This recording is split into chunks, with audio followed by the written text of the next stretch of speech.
ஆலோசனை கர்த்தராணி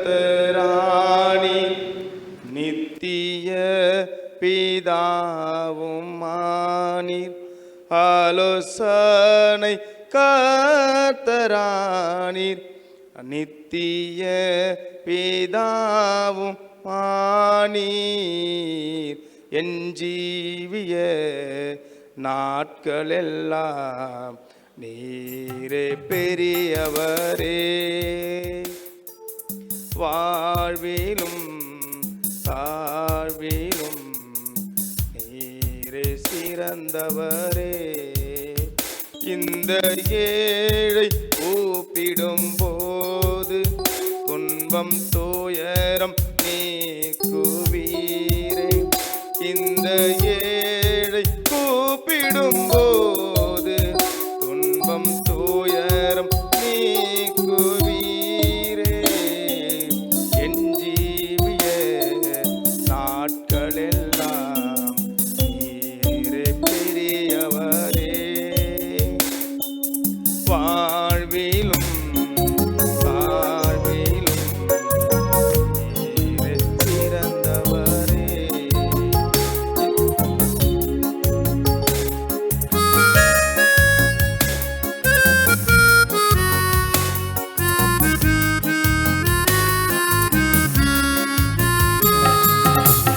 காலை காலை தள்ளாட வீடில்லை, என்னை காக்க நீர் உறங்குவதில்லை. காலை தள்ளாட விடுவதில்லை, என்னை காக்க நீர் உறங்குவதில்லை. என் ஜீவிய நாட்களெல்லாம் நீரே பெரியவரே. வாழ்விலும் தாழ்விலும் நீரே சிறந்தவரே.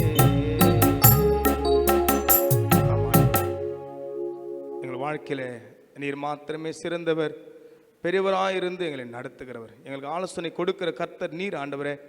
இந்த நாளிலும் நீர் என்ன வார்த்தை பேச சித்தம் வைத்திருக்கிறீரோ எங்களோடு நீர் பேசுகிற போது நாங்கள் அதை எங்களுக்காக ஏற்றுக்கொள்ள கிருபை தார். மடியனை மறைத்து நீங்கள் மாத்திரமே வெளிப்படும். இயேசு கிறிஸ்துவின் வழியாக செபிக்கிறோம் ஜீவனுள்ள நல்ல பிதாவே, ஆமென். கர்த்தருடைய நாமத்திற்கு மகிமை உண்டாவதாக. நான் நேற்று செய்தி குடித்து முடித்து விட்ட பிறகு வீட்டுக்கு போய் கொஞ்சம் யோசித்தேன். நம்ம ஒரு தப்பு பண்ணிட்டோம், நம்ம வீக்னஸை சொல்லிட்டோம், அதனால் மறுநாள் ஆட்கள் வருவார்களோ இல்லையோ என்று யோசித்தேன். எனக்கு ஜெபம் பண்ண தெரியாது என்கின்ற உண்மையை நான் உங்களிடத்தில் சொல்லிவிட்டேன். ஆனால் நீங்கள் தைரியமானவர்கள், தெரிந்தும் இந்த இடத்துல நீங்கள் வந்திருக்கிறீர்கள், அது ஆச்சரியமாக இருக்கிறது. நான் அதை எப்பொழுதும் வெளியில் சொல்வதில்லை, ஆனால் சொல்லி வந்திருக்கிறீர்கள்னா நீங்கள் உண்மையிலே பெரியவர் தான். அல்லேலூயா. ஆமாம், ஃபஸ்ட்டு மிஷினரி வந்ததே பெரிய விஷயம். அதை விட பெருசு எனக்கு ஒன்றும் தெரியாது என்று சொன்ன பிறகு வருவது. அதை ஏற்றுக்கொண்டு என்னை அனுமதித்ததற்கு நான் ஆயிருக்கு மீண்டும் நன்றி சொல்கிறேன். இந்த லெந்து கால இந்த பரிசுத்த நாட்களிலே துன்பப்படுகிற இயேசு கிறிஸ்துவை, நம் மூலமாய் துன்பப்படுகிற இயேசு கிறிஸ்துவை தியானித்து வருகிறோம். நேற்றைய நாளிலே இஸ்ரவேல் மக்கள் வழியாக பிதாவானவர் துன்பப்படுகிற காரியங்களை குறித்து நாம் தியானித்தோம். கர்த்தருக்கு விரோதமாய் அவர் ஒருவரே தேவன், அவர் தவிர உலகத்தில் வேறொரு தெய்வம் இல்லை. ஆனால் நம்மை அறியாமலே அநேக தெய்வர்களுக்கு நம்மை இணைந்து கொடுத்து அவர்கள் வழியிலே நம்மை அறியாமலே போய் கொண்டிருக்கிறோம். நம்முடைய நிகழ்வுகளிலே நம்மை அறியாமலே பவுல் சொன்னதை போல ஆவியானவரை ஒதுக்கி வைத்து விட்டு நம்முடைய வாழ்க்கைகளை அநேக நேரங்களிலே செயல்படுத்தி வருகிறோம். இந்த நாளிலும் கூட 1 சாமுவேல் 1ஆம் அதிகாரத்தில் இங்கே எல்கனா குடும்பத்தை கர்த்தர் எனக்கு காண்பித்தார். எல்கனா குடும்பம் ரொம்ப மலை தேசத்தில் வாழ்கின்ற ஒரு குடும்பம். 1 தெசலோனிக்கர் 5ஆம் அதிகாரத்தில் பவுல் சொன்னதை போல எப்பொழுதும் சந்தோஷமாயிருங்கள். நமக்கு சந்தோஷத்தை கொடுக்கிற இயேசு கிறிஸ்துவை நீங்களும் நானும் அறிந்திருக்கிறோம். ஆகையால் நம்ம சந்தோஷமாக இருக்க அழைக்கப்பட்டிருக்கிறோம். தெசலோனிக்கே திருச்சபை பட்டணத்தில் அந்த விசுவாசிகள் பவுலுக்கு கடிதம் எழுதுகிற போது அநேக தன்னுடைய பலவீனங்களை நிறைவேறாத காரியங்களை குறித்து பவுலுக்கு தெரிவிக்கிற பொழுது அந்த மூப்பர்கள் வழியாக பவுல் அடிகளார் எழுதுகின்ற கடிதத்தில் இந்த வார்த்தையை பயன்படுத்துகிறார். எப்பொழுதும் சந்தோஷமாக இருங்கள். ஏன்னா உண்மையிலே அவருடைய கிருபை இல்லைன்னா நீங்களும் நானும் இந்த இடத்துல நிற்க முடியாது. சங்கீதக்காரன் சங்கீதம் 3:5 சொல்லுகிறார். அவர் சொல்லுகிற பொழுது சொல்கிறார், ஒரு பெரிய சாட்சி என்று நான் பார்த்தேன். ஒரு சின்ன சாட்சி, ஒரு ராஜாவாய் அபிஷேகிக்கப்பட்டவர் ஒரு சாட்சி சொல்கிற போது சொல்கிறார், நான் படுத்து நித்திரை செய்தேன், விழித்து கொண்டேன். இது ஒரு சாட்சியா? யாராவது சாட்சி இங்கே அழைத்து, ஐயா நான் முக்கியமாக ஒரு சாட்சி சொல்லணும், எனக்கு ஒரு வாய்ப்பு கொடுக்கணும்னு சொல்லி 1000 ஒரு இடத்த கேட்டு இங்கே இடத்துல வந்துட்டு நேராக வந்துட்டு நான் தூங்கி எழுந்துட்டேன் அவள் தான் என் நன்றின்னு சொன்னால் எவ்வளோ கோபம் வரும். ஆனால் ஒரு ராஜாவாய் அபிஷேகம் பண்ணப்பட்டவர் இந்த பதிவை பதிவிடுகிறார். சாட்சி அவருடைய பாடல் வழியிலே கர்த்தருக்கு சொல்லுகிற பொழுது சொல்கிறார், நான் படுத்து நித்திரை செய்தேன், விழித்து கொண்டேன். இதில் என்னங்க ஆச்சரியம்? ஒரு மருத்துவர் என்னிடத்தில் தொலைபேசியில் தொடர்பு கொண்டார். எங்களுடைய ஆங்கில திருச்சபையில் அவர் அங்கத்தினராக இருக்கிறார். காஞ்சிபுரம் பக்கத்தில் மாங்கால் என்கின்ற கூட்டுரோடு பகுதியில் ஒரு அரசு மருத்துவமனையில் வேலை செய்கிறார்.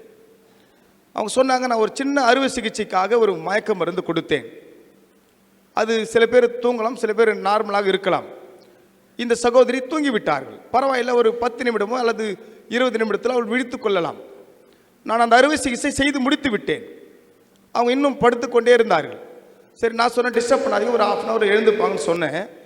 ஆனால் நேரம் ஆகிக்கொண்டே இருக்கிறது. 1 மணி நேரமானது, 2 மணி நேரமானது, 3 மணி நேரமானது, இன்னும் அவர்கள் விழிக்கவில்லை. எனக்கு பயமாக இருக்கிறது. என்னுடைய பணி நேரம் முடிகிறது. நான் வீடு திரும்ப வேண்டுமானால் இவர்கள் எழும்பியிருந்திருக்க வேண்டும். இவர்கள் எழும்பவில்லை என்று சொன்னால் நான் வீடு திரும்ப முடியாது. இப்போ எல்லோரும் இந்த மக்கள், ஊர் மக்கள் பார்த்து விட்டால் என்னை அடித்து கொன்று விடுவார்கள். ஆகால் எப்படியாவது இவங்க எழுந்திருக்க வேண்டும். நான் கண்ணீர் விட்டு ஜெபித்து கொண்டிருக்கிறேன், நீங்களும் ஜெபித்துக் கொள்ளுங்கள் என்று ஒரு MD முடித்த ஒரு மருத்துவர் என்னிடத்தில் சொன்னார். ஒருவேளை தூங்க வைப்பது ரொம்ப சுலபம், அது நான் ரொம்ப கலை பெற்றவன். நீங்கள் என்கிட்ட இப்படியே ஒரு 2 hour உட்காந்தீங்கன்னா நான் பேசி உங்களை தூங்க வைத்து விடுவேன். ஆனால் எழுப்புவது ரொம்ப கடினம் இல்லை, ரொம்ப முடியாது. வடபழனியிலிருந்து டிப்போலிருந்து ஒருவர் பஸ் டிரைவர் எங்களிடத்தில் சொல்லுங்க சொன்னார். அவர் டெய்லி 12Bயில் ஏறுவார்கள். அவர் பாதியில் டிக்கெட் 3 ஸ்டாப்புக்கு டிக்கெட் எடுத்துகிட்டு தூங்குவதை போல் நடித்து கடைசி ஸ்டாப்பில் இறங்குவார். இது பல நாள் நடக்கிறது. இப்போ ஒரு நாள் அந்த கண்டக்டரும் டிரைவரும் முடிவு பண்ணாங்க, இவரை விடக்கூடாது, காட்டி கொடுத்துடணும் சொல்லி இவரை தூங்குறத விட்டுருங்க, அவர் எழுப்பாதீங்க. இருந்தாலும் பாதி டிக்கெட் எடுத்துகிட்டு முழு டிக்கெட்டுக்கு போயிடுறான். 3 ரூபாய் தான் எக்ஸ்ட்ரா ஆகுது, அதுக்கு எடுக்காத தூங்குற மாதிரி நடிக்கிட்டு போராடுறேன்னு சொல்லி விட்டுட்டாங்க. வடபழனி டிப்போவில் போயிட்டு செக்கிங்கை வர வைத்து எழுப்புகிறார்கள். மரித்து போயிருந்தார். ஒருவேளை தூங்க வைப்பது சுலபம். என்னுடைய நண்பர் பாரதிராஜனுடைய மகன் மனோஜ் அவர்கள் அறுவை சிகிச்சை செய்து கொண்டு இதுக்கப்புறம் உங்களுக்கு எந்த ப்ராப்ளம் வராது, நீங்கள் தைரியமாக போகலாம் என்று மருத்துவர் சொன்னார்கள். நாங்களும் போய் அவரை போய் பார்த்து விட்டு வந்தேன். அவர் என்னோடு படித்தவர். பார்த்து விட்டு வந்தேன். அடுத்த ஒரு வாரத்தில் அவர் மாலையில் கொஞ்சம் படுத்த பொழுது மறைந்து விட்டார். ஒருவேளை தூங்குவது சுலபம். அதனால தான் சங்கீதக்காரர் அந்த சாட்சியை நான் பார்த்தேன். படுத்து நித்திரை செய்தேன், விழித்து கொண்டேன். வேதத்தில் நிறைய பார்க்க முடியும். எவிர் மகள் மரித்து விருந்தாள், படுத்து கொண்டிருந்தாள். எல்லோரும் சொன்னாங்க, ஐயா எவிர் மகன் நம்முடைய மகள் மரித்து விட்டிருக்கிறாள். அவரை அழைத்தார்கள். இயேசு கிறிஸ்து போய் சொல்லுகிறார், அவள் மரிக்கவில்லை, நித்திரை செய்து கொண்டிருக்கிறாள். அப்போ நித்திரை செய்திருந்தா அவருடைய தகப்பன் எழுப்பியிருக்க கூடும், அவருடைய தாய் எழுப்பியிருக்கலாம். தகப்புடைய வார்த்தை மகள் தூங்குகிற போது, நமக்கு பரிச்சயமான வார்த்தைகள் நம் காதுகளை விழுகிற போது நிச்சயமாக எழுந்திருக்க வேண்டும். ஆனால் பரிச்சயமான தன்னுடைய சொந்த தகப்பன் வார்த்தையும் கேட்கவில்லை, தாய் வார்த்தையும் கேட்கவில்லை, உறவுகள் வார்த்தையும் கேட்கவில்லை, எழுப்பவே முடியவில்லை. இயேசு கிறிஸ்து மகளே எழுந்திரு என்று சொன்னால் எழுந்து கொண்டார். மரித்த லாசருவை பார்க்கிறோம். முடிந்தது. நாற்றம் ஏற்படுகிற நிலைக்கு தள்ளப்பட்டிருந்தார். 4 நாட்களாகிய லாசருவை இயேசு கிறிஸ்து மரித்த லாசருவை பார்த்து வெளியே வா என்று சொன்னால் வந்து விட்டார். அப்போ சங்கீதக்காரன் சங்கீதம் 103 சொல்றாரு, என் ஆத்துமாவே கர்த்தரை ஸ்தோத்திரி. ஏன் துதிக்கணும்னா, அவர் ஒவ்வொரு நாளும் நம் அக்கிரமங்களை அவர் மன்னிக்கிறதுனால தான் அடுத்த நாள் நமக்கு நேற்றிருந்த கிருபையினால ஒரு நாள் நம்முடைய வாழ்க்கையை முடித்து விட்டோம். இரவில் தன் ஆவியை கர்த்தரிடத்தில் ஒப்பு கொடுத்து விட்டோம். அதனால தான் பிதாவானவர் இயேசு கிறிஸ்து சொல்கிறார், அந்த யூதர் முறைமைப்படி இரவில் நம்முடைய ஆவியை கர்த்தரிடத்தில் ஒப்புவிக்க வேண்டும். நாம் ஒப்புவித்து தூங்கிவிட்டோம். கிட்டத்தட்ட நம் நாட்களை முடித்து விட்டோம். மறுநாள் எழுந்திருக்க வேண்டுமானால் அதுக்கு ஒரு புதிய கிருபை தேவைப்படுகிறது. அதனால தான் காலைதோறும் கர்த்தருடைய கிருபை கரலை தட்டி ஆண்டவருடைய நாமத்தை நீங்கள் மகிமைப்படுத்தலாமே. புதிய கிருபையினாலே நமக்கு நடத்துகிறார். அப்படி இல்லைன்னா நம்மளால் இந்த நேரத்தில் அமர்ந்திருக்க முடியாது. அநேக சாட்சி சொல்லக்கூடும். எனக்கு நேரம் இல்லை, நான் ஒன்றும் செய்திக்கு போல. மரக்காணத்தில் நான் கொஞ்சம் நாட்கள் வளர்ந்த பிறகு ஆயர் சொன்னார், ஒரு கடை திறப்பழம் இருக்கிறது, நீங்கள் போய் அந்த கடையை திறந்துட்டு வந்துடணும்னு சொன்னார். 11 மணிக்கு சொன்னார். நானும் கடை திறப்பழம் சொல்லி அந்த கடை திறப்பழோடைய பேரை சொன்னார். அவர் ஏற்கனவே ஒரு டெய்லர் கடை வைத்திருந்தார். இப்போ என்ன கடை வைக்கிறார் தெரியலையே. உடனே நான் ஒரு 15 செய்தி ரெடி பண்ணிவிட்டேன். காய்கறி கடை வைத்திருந்தால் இந்த செய்தி, மளிகை கடை வைத்திருந்தால் இந்த செய்தி, துணி கடை வைத்திருந்தால், இப்படி பல செய்திகளை தயார் செய்து எல்லா இடத்துலையும் ஒரு தொடப்பு குச்சை வச்சுட்டேன். 11 செய்திக்கு தொடப்பு குச்சை வச்சுட்டேன். டைமு பார்த்தா மணி 4 ஆயிடுச்சு. இதுக்கப்புறம் தூங்க முடியாது. அப்படியே முழித்திருந்து குளிச்சுட்டு போய் கடை திறப்பாக்கு போனால் கடைக்காரே வரல. நான் எதிரில் உட்காந்துட்டு இருந்தேன். அப்புறம் வந்தார். ஐயா வாங்க, ஆயர் சொன்னார் உங்களால் ஐயாவால் வர முடியல, நீங்கள் வந்துட்டீங்க, ரொம்ப மகிழ்ச்சி, இருங்க ஐயா வந்துடுன்னு சொல்லி போயிட்டார்.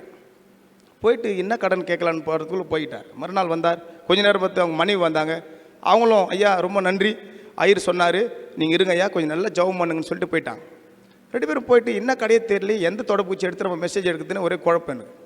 கொஞ்சம் நேரம் போராடி அப்படியே யோசனை கொடுத்த பொழுது அவங்க நேராக ஜனங்களெல்லாம் வந்தாங்க. அநேகர் அங்கே கிறிஸ்தவர்கள் இருக்கிறார்கள். நேராக வந்து சொட்டரை தூக்குனா ஒன்றுமே இல்லை, சொட்டரில். என்ன கடையை நம்ம கடைசி வரையும் தெரியாத நம்ம எப்படி செய்தி கொடுக்குறது? திருப்பி கேட்கலான்னு பார்த்தாலும் வந்துட்டாங்க. நான் வெளியில் நின்று கொண்டிருந்தேன். திடீர்னு வந்து பார்த்தா ஒரு ஃப்ரீசர் பாக்ஸ் வந்தது. இது எங்கேயோ போதாங்காட்டின்னு சொல்லி பார்த்தா வழி விட்டன்னு பார்த்தா அவன் நேரம் இங்கே தான் வந்தாங்க. எடுத்துகிட்டு வந்து கடையில் வச்சுட்டாங்க. அப்போ தான் தெரிஞ்சுது ஆயர் நம்ம ஏன் இந்த கடை திறப்புழாவுக்கு அனுப்பினார் என்று. நான் 10 தொடப்பு குச்சி வச்சுருக்கிறேன், 10 செய்தி, அப்படியே ஆசீர்வாத செய்தி அள்ளி விடுவதற்கு காத்து கொண்டிருந்தேன். இப்போ உள்ளே ஃப்ரீசர் பாக்ஸை வைத்திருக்கிறார்கள். ஜனங்களெல்லாம் சுற்றி வந்திருக்கிறாங்க. அவங்க சொன்னாங்க, சிஸ்டர் இந்த கடை ஏற்கனவே அந்த தெரு லாஸ்ட்டில் இருக்குது, அவங்க வெளியூர் பிரதர், நாங்கள் இதே ஊர், யார் செத்தாலும் எங்கள் கிட்ட தான் வருவாங்க, நீங்கள் கொஞ்சம் நல்லா ஜெபம் பண்ணால் போதுன்னாங்க. நான் இப்போ என்ன ஜெபம் பண்ண முடியும்? யோசித்து பாருங்கள். அன்புள்ள ஆண்டவரே ஒரு நல்ல சாவை தாரும் எப்படி சொல்ல முடியும்?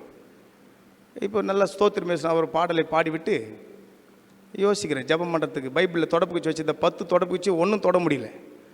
தோராயமாக ஒரு வார்த்தையை பேசிவிட்டு அவங்க சொல்கிறாங்க, ஐயா தாட்கொள் லோன் எடுத்து நான் அந்த கடையை வைத்திருக்கிறேன், மாதம் 5,000 ரூபாய் நான் கட்டணும், இந்த கடைக்கு 5,000 ரூபாய் வாடகை, 10,000 ரூபாய் ஆகிடுது, என் பிள்ளைகளை நடத்துவதற்கு ஒரு 10,000 ரூபாய் தேவை, 20,000 ரூபாய் அந்த போதையா? எவ்வளோ சிஸ்டர் ஒரு டெத்துக்கு? இப்போல்லாம் எங்கே 2 நாள் 3 நாள் வச்சுக்கிறான், ஒரே நாள் எடுத்துடுறான். ஒரு நாளைக்கு வாடகை 1000 ரூபாய் தான். அந்த பக்கத்தில் இருக்கிற ஒரு 1,500 ரூபாய் வாங்குறேன்றாங்க. நான் கர்த்தருடைய பிள்ளைகள் 1000 ரூபாய் போதுன்னு சொல்லியிருக்கிறேன். அப்போ 1000 ரூபான்னா இவங்களுக்கு மாதம் 20,000 ரூபாய் தேவை. இப்போ உங்களுக்கு எத்தனை சாவு வேணும் சொல்லுங்களேன்? 20 சாவு வேணும். நீங்கள் நல்லா ஜெபம் பண்ணுங்கய்யா, கர்த்தரால் முடியாதுன்னா இருக்குதுங்கய்யா. நாங்கள் இப்போ நான் ஆண்டவரே இவருக்கு ஒரு 20 சாவை மாதந்தோறும் தாரும் என்று சொல்லி நான் எப்படி ஜெபிப்பது? நானும் சாக்கு போக்கா ஜெபம் பண்ணுறேன். ஆண்டவரே இவள் வைத்திருக்கிற நோக்கத்தை நீர் அறிவீர். சாக்கு போக்கெல்லாம் போய் வரேன். அந்த அம்மா விட மாட்டேங்குது, அவங்களுடைய வழி.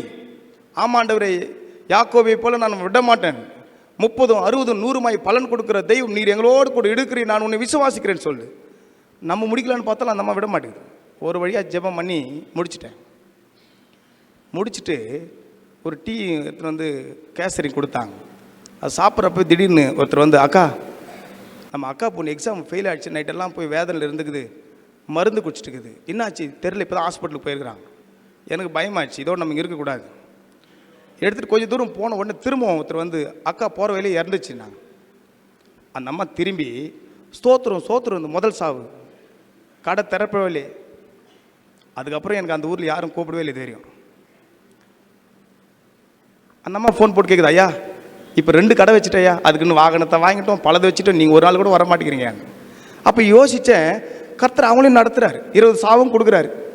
அவர்கள் மத்தியில் நீ நானும் உயிரோடு இருக்கிற பாருங்களேன், கரலை தட்டி ஆண்டோடைய நாமத்தை மகிமைப்படுத்துக்கல. ஒரு பஞ்சர் கடைக்கு போனையா, பஞ்சர் கடைக்கு போனால் அவர் சொல்கிறார், ஐயா எந்த பஞ்சர் ஆயிடுச்சுன்னு நான் ஆண்டவரே எப்படி என்னை கை விட்டேன்னு சொல்லி ஜெபம் பண்ணே போகிறேன். தெரிஞ்சு வச்சே ஒரு 50 ரூபாயில் முடிச்சிருவாருன்னு போனால் அவர் சொல்கிறார், ஐயா ஜெபம் பண்ணிங்க ஐயா, ஒன்றும் பஞ்சரே வரமாட்டேங்குது, நானும் ஜெபம் பண்ணியிருக்கிறேன், ஒன்றில் ஒரு 25 பஞ்சர் வந்தால் கூட போதும், நம்ம எல்லோரும் பஞ்சர் ஆகக்கூடாது ஜெபம் பண்ணி போகிறோம். அவர் எப்படியாவது ஒரு 30 பஞ்சர் ஆகாதான்னு ஜெபம் பண்ணிக்கிறார். அவர்கள் மத்தியில் அநேகர் யாராவது மரித்தால் அதில் வாழ்வதற்கான வழிகளை தேடிக்கொண்டிருக்கிற போது கர்த்தர் நம்மை சுகமாய் படுத்து நித்திரை செய்கிற நம்மை விழித்திருக்கவும் செய்திருக்கிறார். கரங்களை தட்டி ஆண்டவருடைய நாமத்தை மகிமைப்படுத்தலாமே. அதனால தான் ஆண்டவரை மகிமைப்படுத்துவதில் முந்திக் கொள்ளுங்கள். செய்திக்கு நேராக நான் போகிறேன். சரியான நேரத்தில் நான் முடித்து விடுகிறேன். 3 hour இருக்கிறது எனக்கு. 7:15 முடிச்சிடறேன். 7:15 கொடுத்தீங்க. வாசித்த 1 சாமுவேல் 1ஆம் அதிகாரத்தில் எல்கானா என்கின்ற ஒரு மனுஷன் இருக்கிறான். அவருக்கு 2 மனைவிகள் இருக்கிறார்கள். ஒரு பேர் அன்னாள், இன்னொரு பேர் பெண்ணினாள். இவர்கள் வருடந்தோறும் சேலா என்கின்ற ஒரு பகுதியில் இருக்கின்ற ஒரு கூடாரத்துக்கு, ஆலயத்திற்கு பலி செலுத்துகின்ற வழக்கத்தை வைத்துக் கொண்டிருந்தார்கள். இந்த வழக்கத்தை உடையவர்களாக இருந்ததினாலே அந்த வருடமும் அவர்கள் பலி செலுத்துவதற்கு குடும்பத்தோடு அந்த இடத்திற்கு கடந்து போகிறாங்க. அந்த இடத்துல பலி செலுத்துகிற பொழுது இந்த இடத்துல அன்னாள் எப்பொழுதும் இந்த இடத்துல வந்து அன்னாள் மனமுடைய செய்கிற சூழ்நிலையிலே அழுது கொண்டிருக்கிறாள். அன்னாளை பார்த்து எல்கானா கேட்கிறார், ஏன் அழுகிறாய்? நீங்கள் அநேகருக்கு இந்த சூழ்நிலையில் தள்ளப்பட்டிருப்போம். அன்னாளை பார்த்து கேட்கிறார் எல்கானா, ஏன் அழுகிறாய்? உனக்கு என்ன குறை இருக்கிறது? எல்லாருக்கும் 10 பிள்ளைகள் இருக்கிறார்கள். 10 பிள்ளைகளுக்கு கொடுக்கின்ற பணத்தை காட்டிலும் நான் உனக்கு அதிக பணத்தை கொடுத்திருக்கிறேன். நிறைய பேர், ஐயா எனக்கு வாழ்க்கையில் பணம் இல்லை, அதனால தான் எனக்கு நிம்மதி இல்லை, பணம் பற்றாக்குறை, அதனால தான் என்னுடைய வாழ்க்கையில் என் சந்தோஷத்தை அனுபவிக்க முடியவில்லை. ஆனால் இங்கே பணம் இருக்கிறது, அதுவும் இரட்டத்தனியான பணம் கொடுக்கப்படுகிறது. இரட்டத்தனியான பணத்தை கையில் வைத்துக்கொண்டு அன்னாளால் சந்தோஷமாய் இருக்க முடியவில்லை. இந்த சந்தோஷம் என்பது பணத்து நிமித்தமாய் வருகின்ற ஒன்று அல்ல. அன்னாள் இடத்துல இரட்டத்தனியான பணம் இருக்கிறது. ஒருவேளை பணம் இருக்கிறது, அன்பு இல்லாமல் இருந்திருக்கலாம் என்று யோசிக்கலாம். 6வது வசனத்தில் சொல்கிறார், நான் எல்லாரை காட்டிலும், என் 2வது மனைவி காட்டிலும், 10 பிள்ளைகளை காட்டிலும் உன்னை நான் அதிகமாக நேசிக்கிறேனே. அன்பு இருக்கிறது, சந்தோஷம் இல்லை. பணம் இருக்கிறது, சந்தோஷம் இல்லை. அன்பு இருக்கிறது, சந்தோஷம் இல்லை. ஒருவேளை அண்ணாளுக்கு மட்டும்தான் சந்தோஷம் இல்லைன்னு சொன்னால் பெண்ணினாளுக்கும் சந்தோஷம் இல்லை. ஏன் பெண்ணினாளுக்கு சந்தோஷம் இல்லை? பெண்ணினாளுக்கு கிடைக்க வேண்டிய எல்லா அன்பையும் அண்ணாளுக்கு போய் சேர்க்கிறதுனால பெண்ணினால் வாழ்க்கையிலும் நிம்மதி இல்லை. அதனால தான் பெண்ணினால் அண்ணாளை துக்கப்படுத்துகிறார். அப்போ பெண்ணினாளுக்கும் மகிழ்ச்சி இல்லை. ஒருவேளை அந்த காலத்தில் ஒரு திருமணம் ஆகி 20 ஆண்டுகள் ஆகிற போகிறது. 20 ஆண்டு ஆகியும் அவர்களுக்கு குழந்தை பாக்கியம் இல்லை என்று சொன்னால் வேறு ஒரு திருமணத்தை செய்து கொள்ள அவர்களுக்கு அனுமதி இருந்தது. அந்த கானான் தேசத்தினுடைய முறைமையின்படி அது சொந்த குடும்பத்தில் இருந்தால் எடுத்துக்கொள்ளலாம். அப்படி இல்லைன்னா அவர் மறுமனைவாட்டியை கூட திருமணம் செய்து கொள்ளலாம். அதனால தான் ஆபிரகாம் அந்த கானான் தேசத்தில் வந்து இருக்கிற போது அவர் 20 ஆண்டுகள் அங்கே குடியிருந்திருக்கிறார். 20 ஆண்டுகள் குடியிருந்து அவருக்கு குழந்தை பாக்கியம் இல்லாததுனால சாரால் என்ன பண்ணுறாங்க, அவருடைய மறுமனைவாட்டியை அவர்களுக்கு திருமணம் செய்து வைக்கிறார்கள் அந்த முறைமையின்படி. இங்கே அண்ணாலும் 20 ஆண்டுகள் குழந்தை இல்லாத சூழ்நிலையில் ஒருவேளை பெண்ணினால் தங்கையாக கூட இருந்திருக்கலாம், தங்கையை திருமணம் செய்து வைத்திருக்கலாம். ஆனால் இப்போ அண்ணாளை பெண்ணினால் துக்கப்படுத்துகிறார், பெண்ணினால் அண்ணாளை துக்கப்படுத்துகிறார். இந்த 2 பேரால எல்கானாவுக்கு நிம்மதி இல்லை. எல்லாம் இருக்கிறது, பணம் இருக்கிறது, வேலையாட்கள் இருக்கிறார்கள், வசதி இருக்கிறது, எல்லாம் இருந்தும் இந்த 2 மனைவிகள் இருந்தும் 10 பிள்ளைகள் இருந்தும் அவருடைய வாழ்க்கையில் சந்தோஷம் இல்லை. ஏன் அழுது கொண்டிருக்கிறாய்? நான் உனக்கு என்ன குறை வைத்தேன்? என்னாகவும் 30:7 வாசிக்கிற பொழுது ஒருவேளை அண்ணாள் வந்து பார்த்தீங்கன்னா ஒரு பொருத்தனை செய்கிறார்கள். எனக்கு நீங்கள் ஒரு குழந்தை கொடுத்தீங்கன்னா அந்த குழந்தை நான் உங்களுக்கே நான் விப்பு கொடுக்கிறேன் என்று சொல்லுகிறார்கள். ஒருவேளை அந்த காலத்தில் கணவனுடைய அனுமதி இல்லாமல் பொருத்தனை செய்ய முடியாது. கணவன் அனுமதி இருந்தால் தான் பொருத்தனை செய்ய முடியும். என்னாகமும் 30:7 நீங்கள் வாசிப்பீர்கள். ஆனால் அவர்கள் வாசிங்கய்யா. ம் ம்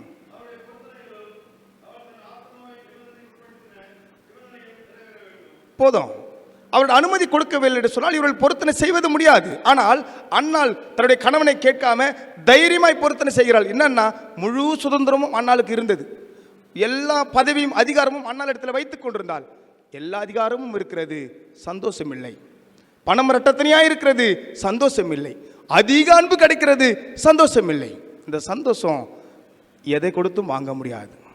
அதுதான் இயேசுக்கு சொல்கிறார், உலகம் கொடுக்க முடியாத சந்தோஷத்தை, சமாதானத்தை நான் உங்களுக்கு வைக்கிறேன். அல்லேலூயா. இது ஒரு வருடத்திலும் கிடைக்காது. வேறு எந்த வகையிலும் இதை நீங்கள் பெற்றுக்கொள்ள முடியாது.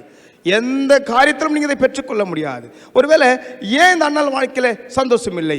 ஏன் இந்த எல்கானா வாழ்க்கையில் சந்தோஷம் இல்லை? யார் இந்த எல்கானா? அப்படியே நீங்கள் திரும்பி என்னாகமும் 16ஆம் அதிகாரத்துக்கு போனீங்கன்னா 3ஆம் வசனத்தை வாசிங்களேன்.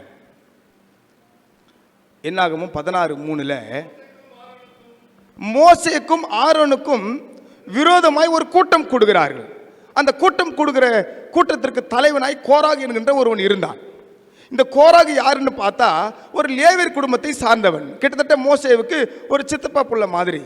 இந்த லேவியர் குடும்பத்தை சார்ந்த இந்த கோராகு ஒரு 3 பேரை, அவருடைய சாயலை உடையவர், அவருடைய சிந்தனை உடைய ஒரு 3 பேரை இணைத்துக் கொள்கிறான். தாத்தான், அபிராம், ஓன் என்கின்ற ஒரு 3 பேரை இணைத்துக் கொள்கிறான். 3 பேரை இணைத்துக் கொண்டு மோசேவுக்கும் ஆரோனுக்கும் எழும்புகிறான். என்ன எழும்புகிறான்? ஏன் இந்த அதிகாரத்தை நீங்க மட்டும் தான் வச்சுக்கணுமா? லேவியர் சார்ந்த நாங்கள் இந்த அதிகாரத்துக்கு வரக்கூடாதா? ஏன் எங்களுக்கு தகுதி இல்லையா? நாங்களும் உங்களைப் போல பரிசுத்தமானவர் தான் என்று சொல்லி இந்த அதிகாரத்திற்கு போய் மோசேவிடத்திலும் ஆரோனிடத்திலும் சண்டையிடுகிறார். மோசே கோராகு என்று சொன்னால் எபிரேய பாஷையில் ஸ்னோ என்று சொல்லப்படுகிறது. ஸ்னோ என்று சொன்னால் ஐஸ் கட்டி. இந்த ஐஸ் கட்டி எப்படி இருக்குன்னா, நம்ம கையில் வைக்கிற போது சில்லுன்னு இருக்கும்.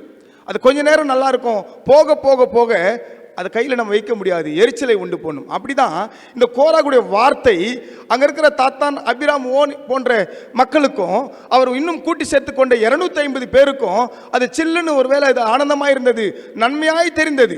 அவர் பின்னால் சென்றார்கள். சென்று கூட்டமாய் கூடி அவர் எதிராக எழும்பின பொழுது மோசே அநேக வழியில் சொல்லி பார்த்தார். அவர் கேட்பதாக இல்லை. கர்த்தருக்கு விரோதமாய், கர்த்தர் கொடுக்காத ஒரு அதிகாரத்தை, கர்த்தர் கொடுக்காத ஒரு பதவியை, கர்த்தர் கொடுக்காத ஒரு ஆசீர்வாதத்தை இவர் வழியே போய் எங்களுக்கும் கொடுக்க வேண்டும் என்று சொல்லி இவர்கள் சண்டையிடுகிறார்கள். முடிந்தது என்ன? அவர்கள் முதல்ல வேதத்தில் பாதாளத்தை பார்த்த ஒரு சந்ததி இந்த கோராகு சந்ததி தான். கர்த்தருக்கு பிரியமில்லாத காரியம், கர்த்தரை எதிர்த்து ஆலயத்தில் அநேகர் வருகிறார்கள். ஆலயத்தில் வந்து இங்க இடத்துல தாழ்மைப்பட வேண்டிய சூழ்நிலையில் இந்த இடத்திலும் அதிகாரத்தை கேட்கிற கூட்டம், இந்த இடத்திலும் தன்னை அடையாளப்படுத்த வேண்டும் என்கிற கூட்டம். தாத்தான் என்கின்றவர், அவருக்கு எபிரேய பாஷையில் பொருள் என்று சொன்னால் தனி நீரூற்றுடையவன் என்று சொல்லப்படுகிறது. தனி நீற்றுனா நாங்கள் எங்கே போனாலும் எங்களுக்கென்று ஒரு தனி நீரூற்று கொடுக்க வேண்டும். அபிராம் என்று சொன்னால் அவர்களும் தனி ஒரு தீவை கொடுக்க வேண்டும். இப்படி ஒவ்வொருவரும் தன் சுயத்தை சார்ந்து இருக்கிற கூட்டமாக இருந்தார்கள். தன்னை அடையாளப்படுத்த வேண்டும் என்கின்ற ஒரு தன்மையுடையவர்களாக இருந்தார்கள். இவளெல்லாம் ஒன்று சேர்ந்து கர்த்தருக்கு விரோதமாக எழும்பினார்கள்.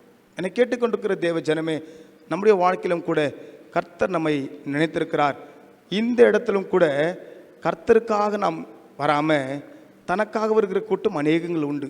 அது திருமணத்திற்காக இருக்கலாம், கல்லறைக்காக இருக்கலாம், கிறிஸ்தவர்கள் என்கின்ற அந்த சடங்காச்சாரத்திற்காக இருக்கலாம். அப்படி பல காரியத்தில் தன்னுடைய லாபத்திற்காக, தன்னுடைய அழைப்பிற்காக ஒரு பொறுப்பு இருந்தால் அப்போ செய்கிற வேலை வேறு. அந்த பொறுப்பிலிருந்து விலகி விடுகிறது பொழுது அவருடைய வேலை மாறிவிடுகிறது. அப்போ வேலை எதற்காக செய்கிறோம்? கர்த்தருக்கென்று நான் எப்படி செய்கிறோம்? யோவான் நற்செய்தி நூலில் 12ஆம் அதிகாரத்தை வாசிக்கிற பொழுது இயேசு கிறிஸ்து பெத்தானியாவில் தங்குகிறார். அவர் தங்குகிற போது நாம் இதை ஞாயிற்றுக்கிழமை கூட வாசித்திருக்க கூடும். பரிமள தைலத்தை பூசுகின்ற ஒரு சகோதரி, லாசருடைய சகோதரி மரியாள் இயேசு கிறிஸ்துவினுடைய பாதத்தில் பரிமளத்தை பூசுகிறாள். இந்த சங்கதி 3 இடத்துல வருகிறது. 3 விதமான பேர், 3 ஸ்திரீகள் இயேசு கிறிஸ்துவினுடைய காலிலே பரிமள தைலத்தை பூசுகிறார்கள். லூக்கா 7ஆம் அதிகாரத்தில் பார்க்கிற பொழுது அங்கே ஒரு ஸ்திரீ, பாவியான ஸ்திரீ இயேசுடைய பாதத்தில் பரிமள தைலத்தை பூசுகிறாள். அவள் பரிசேயரான சீமோனுடைய இல்லத்தில் போயிட்டு பரிமள தைலத்தை பூசுகிறாள். அது எங்கே இருக்கிறது?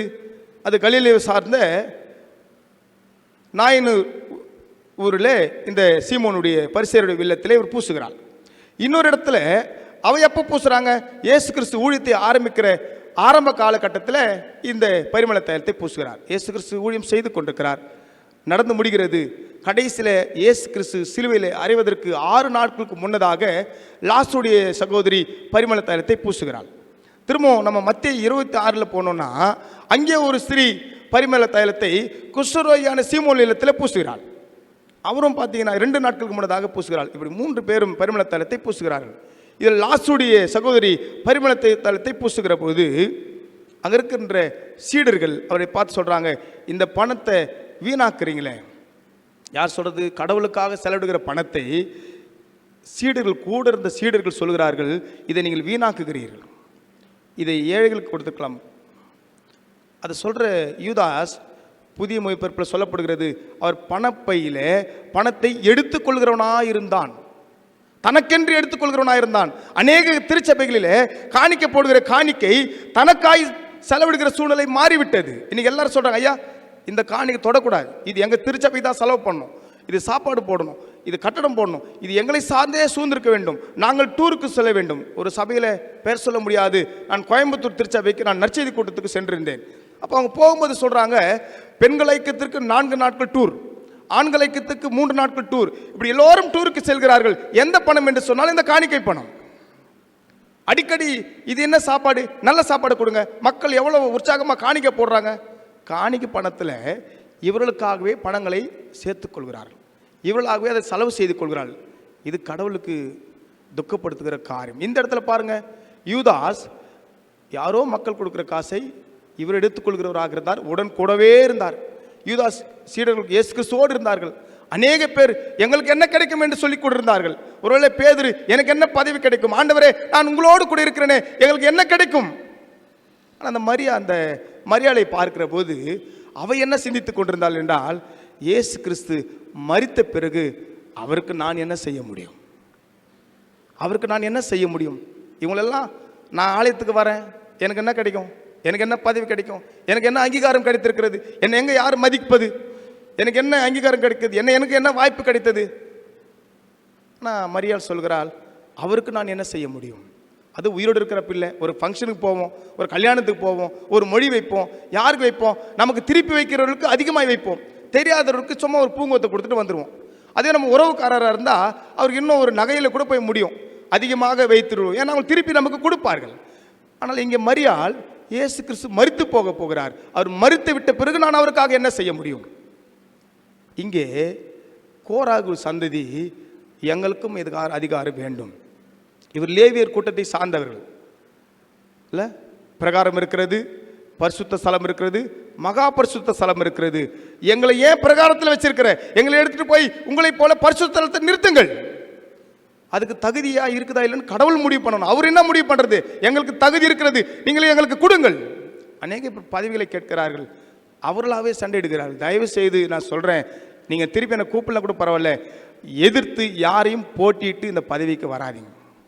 நீங்கள் நாளைக்கு என்னை கூப்பிடலாம் கூட பரவாயில்ல, எந்த போட்டியும் ஆலயத்தில் அவர் முன்குறித்தால் உங்களை ஒருவரும் தடுக்க முடியாது. அவருடைய சித்தம் இருந்தால் உங்களை தவிர வேறொரு அந்த இடத்துல வந்து நிற்க முடியாது. அவர் சித்தம் இல்லாமல் நீங்களாகவே பல வழியில் முயற்சி எடுத்து அவருடைய ஊழியத்தை, அவருடைய ஸ்தலத்தை, அவருடைய ஸ்தானத்தை நீங்கள் எடுத்து கொண்டானால் கோராகு குடும்பத்தை போல நடக்கும். கோராகு ஒரு கூட்டத்தை எழுப்பி, தாங்களாவே அதிகாரத்தை எங்களுக்கு கொடுங்கள், கர்த்தர் எங்களை முன்குறித்தது லேவியர் பணி செய்வதற்கு, ஆனால் எங்களுக்கு அது தேவையில்லை, அதை விட அதிகமான பதவியில் நீங்கள் இருக்கிறீங்க, அதை எங்க கிட்ட கொடுங்க. கடவுள் தராரே இல்லை, நான் எடுத்துப்பேன். அவர் தர இல்லை, நான் தான் அந்த பதவியில் இருப்பேன், நான் தான் இதை செய்வேன், நான் தான் பாடுவேன், எங்கள் குடும்பத்தான் இதை கொடுக்கணும். தாங்களாகவே முடிவு செய்கின்ற பாவத்தை, கடவுளை துக்கப்படுத்துகிற சூழ்நிலையில் இன்னைக்கு திருச்சபைகள் தள்ளப்பட்டிருக்கிறது. தள்ளப்பட்டது முதல் பாதாளத்தில் விழுந்தார்கள். யார்? இந்த எல்கானா, கோராகு சந்ததியிலிருந்து வந்தவர். ஏன் இவங்க ஆசாரிப்பு கூடத்தில் தான் வந்துடுறாங்க? ஆலயத்துக்கு போக முடியாது, வருஷத்துக்கு ஒரு முறை தான் இங்கே வர முடியும், அதுவும் வாசலில் நின்று விட்டு ஜெபித்து விட்டு செல்ல வேண்டும். ஏன் உள்ள சேர்க்க முடியலன்னா, என்னாகமும் 26ஆம் அதிகாரத்தில் 11 வசிங்க. என்னாகும் 26:11. யாராவது எடுத்துங்க, வாசிக்கலைங்க, இல்லை நானே சொல்லிடுறேன். கோராகு பிள்ளைகளோ சாகவில்லை. கோராகு அவர் உடன் இருந்த எல்லாரும் இறந்து விட்டார்கள், பிள்ளைகளை சாகடிக்கவில்லை கடவுள்.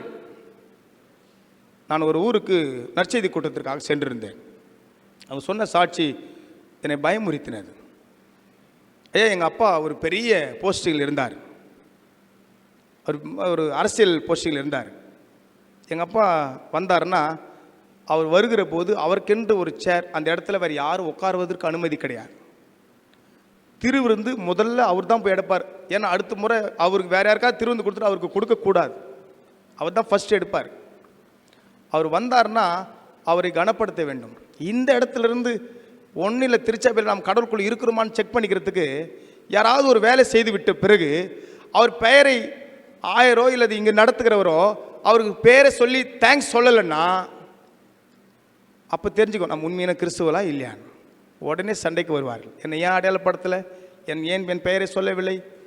இந்த இடத்திலும் புகழை விரும்புகின்ற கூட்டமாய், அதிகாரத்தை விரும்புகிற கூட்டமாய், இந்த இடத்திலும் நான் ஆளுகை செய்ய வேண்டும் என்கின்ற கூட்டமாய் இருப்போமானால் கர்த்தர் இந்த நாளிலே துக்கப்படுகிறவராய் இருக்கிறார்.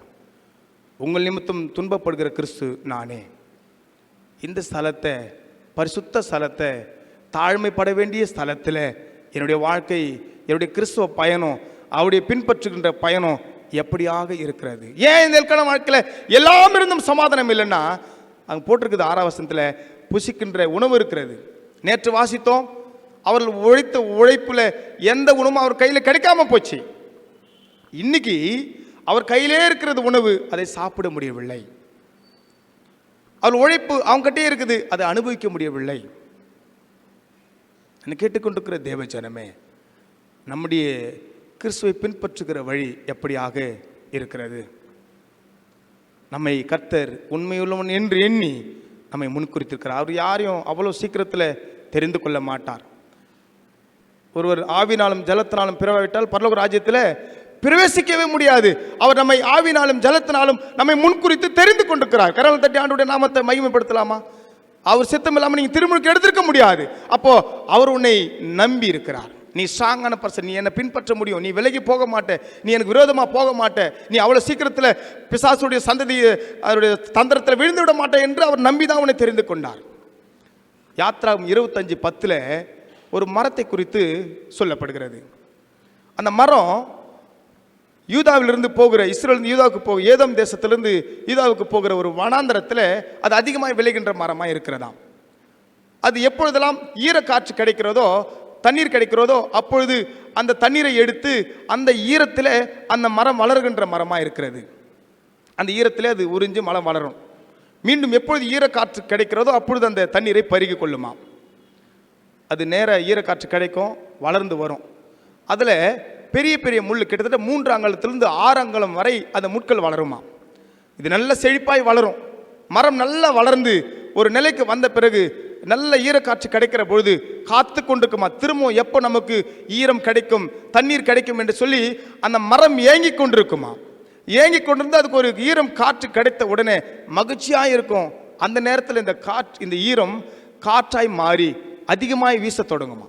அப்படி வீசுகிற போது இது சேகரித்து தன்னுடைய அடுத்த வாழ்வுக்கு தயார் செய்து வைத்திருக்கிற இந்த ஈரத்தை இது முட்களே இது காற்றில் அடிக்கிற பொழுது இந்த ஆரங்களும் உள்ள முட்கள் அதையே அந்த மரங்களை குத்தி கிழித்து அது சாறுகளை வெளியேற்றி விடுமா.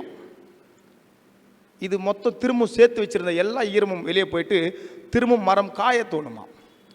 திரும்ப எப்போ ஈரம் கிடைக்கும், திரும்பவும் ஈரப்பதம் கிடைக்கிற போது இதே முட்களாலே, சொந்த முட்களாலே தன்னுடைய சேர்த்து வைத்திருந்த ஈரப்பதத்தை, தண்ணீரை வெளியேற்றிவிடும். கிழித்து கிழித்து மரங்களெல்லாம் கிழிந்து விட்டுருக்குமா. ஒரு காலத்தில் அந்த மரம் தன்னை தயார்படுத்திக் கொள்வான். தயார்படுத்தி தன்னுடைய முட்களை, தன்னுடைய மரத்தை தன்னுடைய சேவ் மரமாய் மாறிவிடுமா. அடுத்த முறை காற்றடிக்கிறது, ஈர காற்றாய் அடிக்கிற பொழுது அந்த மரம் அசைகிற பொழுது இந்த முள் குத்துனா கூட முள் உடஞ்சி போகுமா தவிர அந்த மரம் கீற முடியாதான். அந்த மரத்துக்கு பெயர் தான் சீத்திம் மரம் என்று இவரே பாஷையில் சொல்கிறார்கள். முள் மரம், அங்கே முள் மரம் என்று சொல்லப்படுகிறது. அந்த சீத்தி மரத்தில் தான் கர்த்தர் உடன்படிக்கை பெட்டியை சேர்த்தார். அவர் எந்த மரத்தை பயன்படுத்தினார்? ஸ்ட்ராங்கான மரம். கிட்டத்தட்ட அந்த மரம் 4000 ஆண்டுகளுக்கு மேலாய் நீ எங்கே போட்டாலும் இருக்குமா. அதனால தான் காஞ்சிபுரத்தில் அத்திவரதர் என்கின்ற அவருடைய சிலையை அந்த சீத்தி மரத்தில் செய்து வைத்திருக்கிறார்கள். அதை தூக்கி தண்ணியில் போட்டிருக்கிறாங்க. 47 ஆண்டுகள் ஒரு மண்டலம் கழித்து அந்த மரத்தை வெளியே எடுத்தால் கூட அந்த மரம் ஒன்றும் ஆகாது. 4000 ஆண்டு வரையும் ஒன்றாகாது. நீங்கள் தண்ணியில் போட்டாலும் ஒன்றாகாது, எந்த இடத்துல வைத்தாலும் ஒன்றாகாது. அதனால தான் வேதத்தில் பிதாவானவர் அநேக இடத்துல இந்த சீத்தி மரத்தை பயன்படுத்தியிருக்கிறார். அவ்வளோ ஸ்ட்ராங்கான மரம். அவ்வளோ சீக்கிரத்தில் அது யாரும் அழித்து விட முடியாது. அது துருப்பிடிக்காது, அது செதில் அடிக்காது. அப்படிப்பட்ட மரம். அந்த மரத்தில், அந்த மரம் போல நம்மை ஆண்டவர் நம்மை சுமக்கின்ற ஒரு இடத்துல நம்மை முன்குறித்திருக்கிறார். அல்லேலூயா. ஆனால் நம்ம அநேக நேரத்தில் சின்ன சின்ன ஆசைகளுக்கு விழுந்து விடுகிறோம். பிசாசுடைய தந்திரத்தில் யாராவது ஒருத்தர் பார்த்துட்டு, ஏன்பா உனக்கு போய் இந்த இடமா, உங்களுக்கெல்லாம் இந்த பதிவை கொடுத்துருக்கணும்னா முடிஞ்சு போச்சு, அவ்வளோதான், உடனே விழுந்துடுறோம். யாராவது நம்மை தூக்கி பேசினால் உடனே விழுந்துடுறோம். தயவு செய்து சொல்கிறேன், இது நம்மை உயர்த்துகின்ற இடம் இல்லை. தன்னை அங்கீகரிக்க வேண்டும் என்று எண்ணுகின்ற இடம் இல்லை. எனக்கு அதிகாரம் கிடைக்க வேண்டும் என்று எண்ணுகிற இடம் இது இல்லை.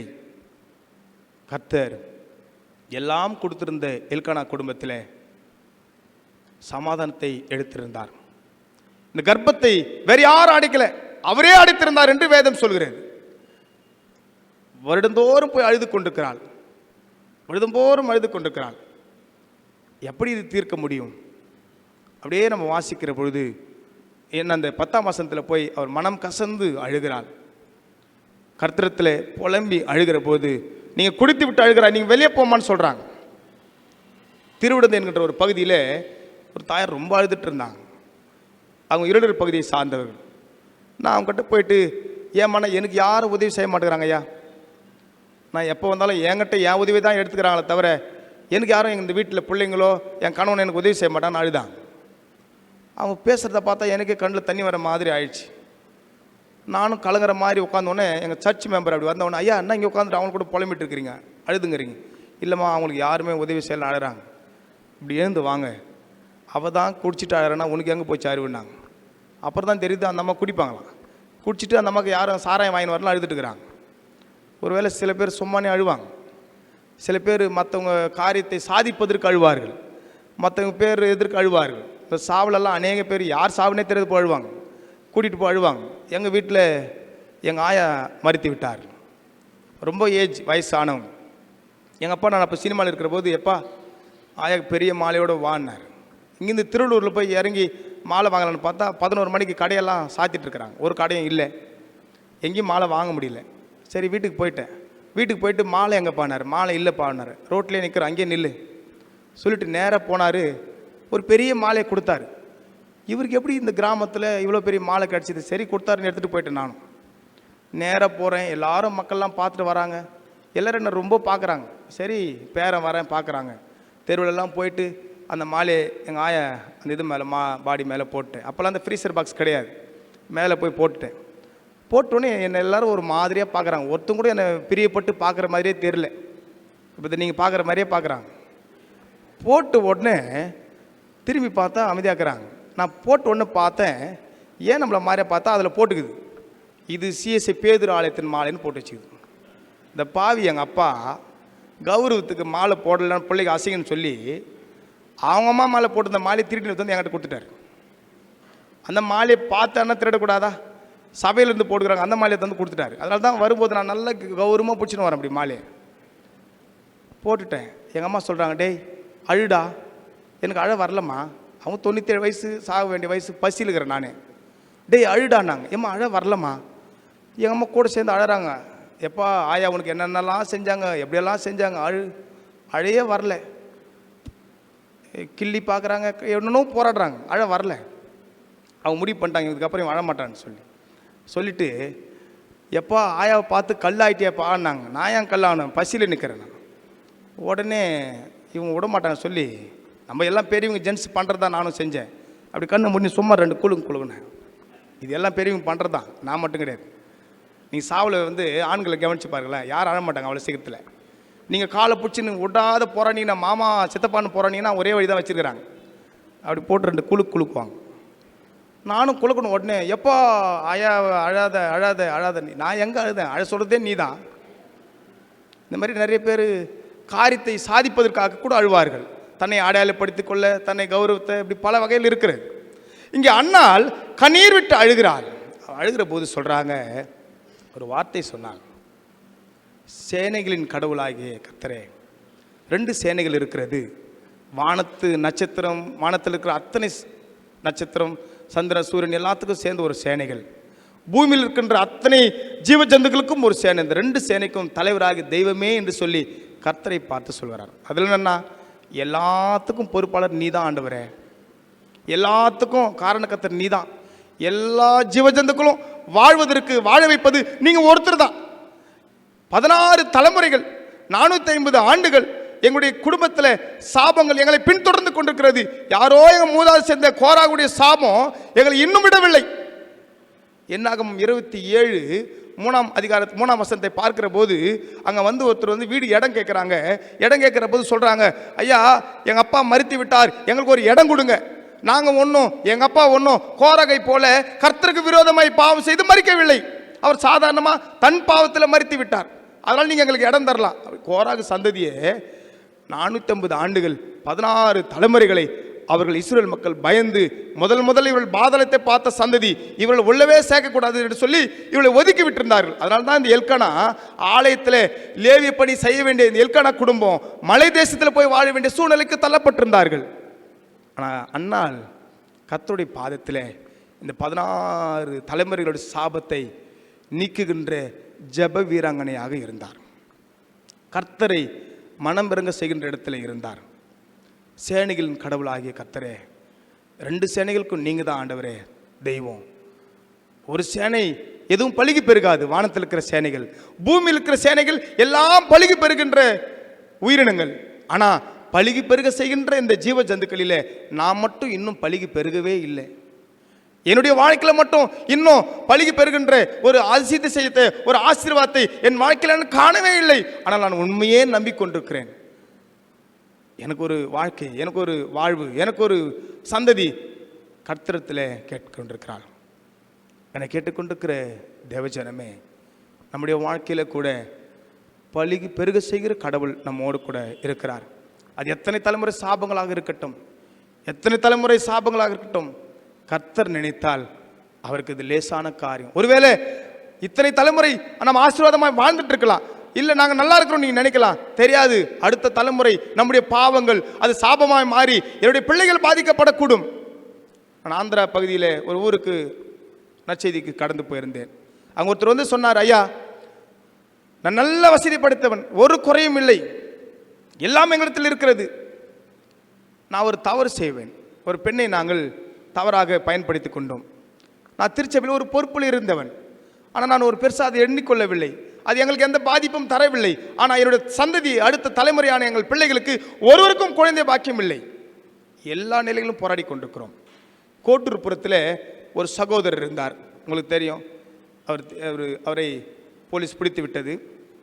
அந்த முந்தின நாள் நான் அந்த திருச்சபைக்கு செய்திக்கு போயிருந்தேன். அந்த இடத்துல வந்து அவர் திருவிருந்து எடுத்து கொண்டிருந்தார். மறுநாள் ஒரு 2 நாட்கள் கழித்து பார்த்தேன், போலீஸ் அவர்களை பிடித்திருந்தார்கள். துணிகரமாய் பாவம். ஒருவேளை இந்த ஸ்தலம் ஆசீர்வாதங்களை பெற்றுக்கொண்டுகின்ற ஸ்தலம், இந்த ஸ்தலம் பழுகி பெருக வேண்டிய ஸ்தலம். இந்த இடத்துல வந்து நம்முடைய வாழ்வை சாபமாக்கி கொள்ளாதபடி அவர் கர்த்தர் நம் மீது துக்கப்படுவாரானால், மீண்டும் மீண்டும் அவர் துக்கப்படுவாரானால், அவர் வேற வழி இல்லை. அது சாபத்துக்கு தள்ளப்படுகின்ற சூழ்நிலைக்கு நாம் தள்ளப்பட்டிருப்போம். என்னை கேட்டுக்கொண்டிருக்கிற தேவ ஜனமே, என்னுடைய வாழ்க்கை கர்த்தருக்கு பிரியமாக இருக்கிறதா? கர்த்தர் அங்கீகரிக்கின்ற கிறிஸ்துவ வாழ்வு இருக்கிறதா? இல்லைன்னா நான் எனக்காக இந்த இடத்தை பயன்படுத்தி கொண்டிருக்கிறேனா? இல்லைன்னா அந்த மரியாதை போல கர்த்தருக்கென்று நான் என்ன செய்யக்கூடும்? அதுவும் பாருங்க, அவர் 300 பணத்தை செலவு செய்து 350 மில்லி அந்த பரிமள தைலத்தை வாங்கி வந்திருக்கிறார். அந்த 300 பணத்தை வாங்குவதற்கு மத்தேயு 20ஆம் அதிகாரத்தில் வாசிக்கிற போது அங்கே போடப்பட்டிருக்கிறது, ஒரு நாளைக்கு அவர்களுக்கு கூலி 1 பணம் தான். ஒரு வருஷத்துக்கே 352 நாட்கள் தான் இஸ்ரேல் தேசத்தில். இந்த 355 நாட்களில் 52 நாட்கள் ஓய்வு நாளாய் போகிறது. 52 நாட்கள் ஓய்வு நாளாக போயிடுச்சுன்னா மீதம் இருக்கிற 3-4 நாட்கள் ஆசாரிப்பு கூடாரம், அந்த பஸ்கா பண்டிகை இப்படி என்று போய்விடுகிறது. கரெக்டாக 300 நாட்கள் தான் அவருக்கு வேலை நாட்கள். இப்போ 300 பணத்தை கொடுத்து வாங்கியிருக்கிறார். இயேசு கிறிஸ்து சொல்கிறார், என் அடக்கத்திற்கு அவர் அதை வாங்கி வைத்திருந்தார். நாம் என்ன செய்து கொண்டிருக்கிறோம் இயேசு கிறிஸ்துக்காக? நம்முடைய வாழ்க்கையில் ஒருவேளை மரியாதை போல நம்ம 300 பணத்தை செலவிட சொல்லவில்லை, மொத்தத்தையும் கடவுளுக்கு கொடுத்துருன்னு சொல்லலை. அட்லீஸ்ட் இங்கே போடுற பணத்தையாவது உங்கள் திருச்சபை நீங்கள் உங்களுக்கு என்று செலவு செய்து கொள்ளாதீர்கள். நான் வெஸ்லி ஆங்கில திருச்சபையில் நான் ஒரு முறை செய்தி கொடுத்த போது சொன்னேன். அதுக்கப்புறமா அவங்க ஒரு முறை கூட காணிக்கையில் அது எதற்கும் செலவிடவில்லை. அவர் ஸ்பான்சர் போட்டு செய்து கொள்வார்கள். நான் இருக்கின்ற பணித்தளத்தில் கூட மக்களிடத்தில் சொல்வேன், இந்த காசிலிருந்து உங்களுக்கு நான் சால்வை கூட போட மாட்டேன். கடவுளை கனப்படுத்த கொடுத்த அந்த பணத்தில் நான் உங்களை, நீங்கள் விபிஎஸ் நடத்துகிறீர்கள், 1 வாரம் விபிஎஸ் நடத்துகிறோம், இங்கே வந்து சண்டை போடுறோம். நாங்கள் 1 வாரம் உழைத்திருக்கிறோம், எங்களுக்கு என்ன செய்தீர்கள்? எனக்கு என்ன அங்கீகாரம் கிடைத்தது? 1 வாரம் ஊழியத்துக்கே உங்களுக்கு அதிகாரம் கேட்கப்படுகிறது, அங்கீகாரம் எதிர்பார்க்கிறீர்கள். உங்களுக்கு சாப்பாடு வச்சிடணும், உங்களுக்கு ஸ்நாக்ஸ் வைக்கணும், அந்த ஸ்நாக்ஸ் விலை உயர்ந்ததாக இருக்கணும். வீட்டில் போயிட்டு வேறு சாப்பாடு சாப்பிடுவோம். ஆனால் இந்த இடத்துல வந்தால் அது வேறு மாதிரி எதிர்பார்க்குறது. யார் காசு? இது கர்த்தருக்கென்று கொடுக்கின்ற காசு. இந்த பணத்தை உங்களுடைய சுயத்திற்கு பயன்படுத்துகிற சூழ்நிலையில் நீங்கள் இருப்பீர்கள். ஆனால் இதை கர்த்தர் விரும்ப மாட்டார், அவர் துக்கப்படுத்துகிறார். அது ஊழியத்திற்கு மட்டும்தான்.